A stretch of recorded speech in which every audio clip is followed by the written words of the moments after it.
It had only been done 20 times in the long history of Major League Baseball. Pitchers just don't throw perfect games. Baseball is a game played over 9 innings. There are 3 outs given to each team per inning. A perfect game means that a pitcher only faces the minimum 29 batters. Every single batter has to make an out for a pitcher to throw a perfect game. Simply put, no hitter can get a base hit or even be walked. Nobody can get to first base. That's what makes a perfect game. One small mistake and it'll kill it. Last Saturday, April the 21st, I wasn't even watching the baseball game. I was watching another sporting event on television.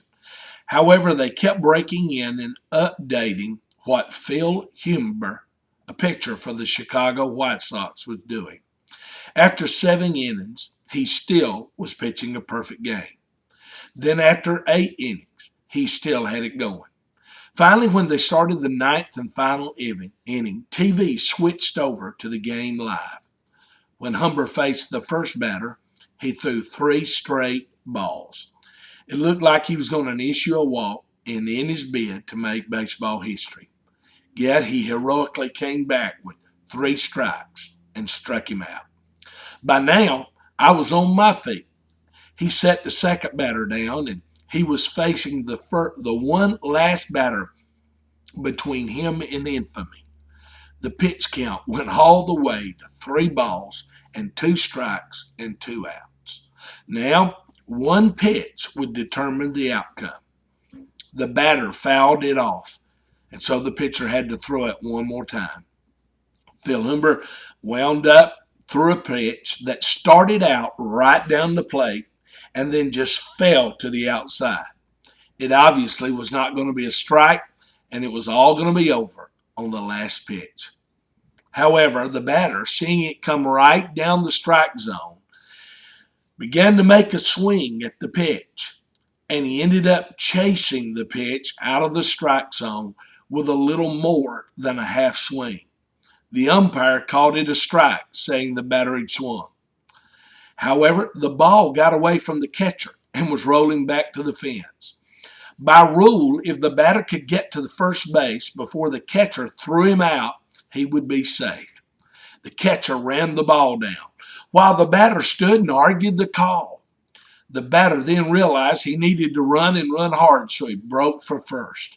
However, the catcher had recovered the ball and threw a strike to first. Game over. Phil Humber had thrown the 21st perfect game in Major League Baseball history. The dugout went wild. They ran out on the field and engulfed Humber. Mayhem broke loose everywhere. I was jumping up and down. I'd never even heard of this guy, but it was the first perfect game I'd ever seen live. It reminds me of the movie I love called For the Love of the Game. It's a baseball movie starring Kevin Costner. In the movie, he too throws a perfect game. The neat thing about the movie is you can hear the thoughts going through the pitcher's mind as he stands on the mound facing each batter as he goes down. He was making his way into history. The thing I most remember about that movie, however, is that evening when all of the party and the hoopla is over, Kevin Costner's character climbs into bed and lays there crying. His personal life had fallen apart. His most cherished relationship was getting on an airplane and leaving him.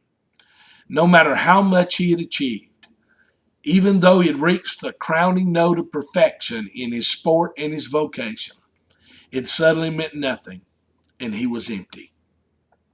One has to wonder how Phil Humber felt when he reached this pinnacle.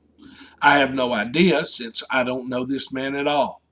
I did learn today that he flew home to be with his wife, who's expecting their first child.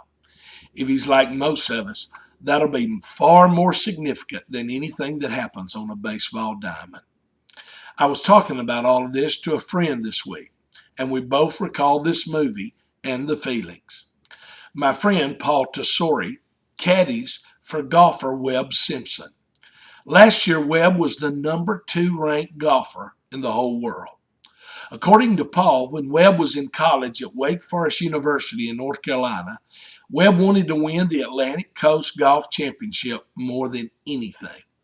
He had narrowly failed to do so his first 3 years in college. His senior year, he finally accomplished his lifelong dream and won the ACC championship. His dream had come true. All he had worked for during his college years was fulfilled. Webb tells a story of going home and lying there in his bed and suddenly feeling empty and wrestling with depression. Webb said he learned that night that no human achievement can fill the emptiness of the human heart. If he was going to experience fulfillment and satisfaction in this life, it wasn't going to come through a worldly or earthly event. Webb, you see, is a believer in Christ, and he has discovered that only Jesus can satisfy the human heart. In the Bible, there is no man who was ever richer or achieved more human success than the man we call King Solomon. Yet in all of his search for meaning and purpose, he discovered the same thing as these men above did. In the great book of Ecclesiastes, chapter 1, verse 1, Solomon said, "Everything is meaningless, completely meaningless." In verses 13 through 14, he said, "I devoted myself to search for understanding and to explore everything being done under heaven. I soon discovered it is all meaningless, like chasing the wind." There's a good lesson to be learned today.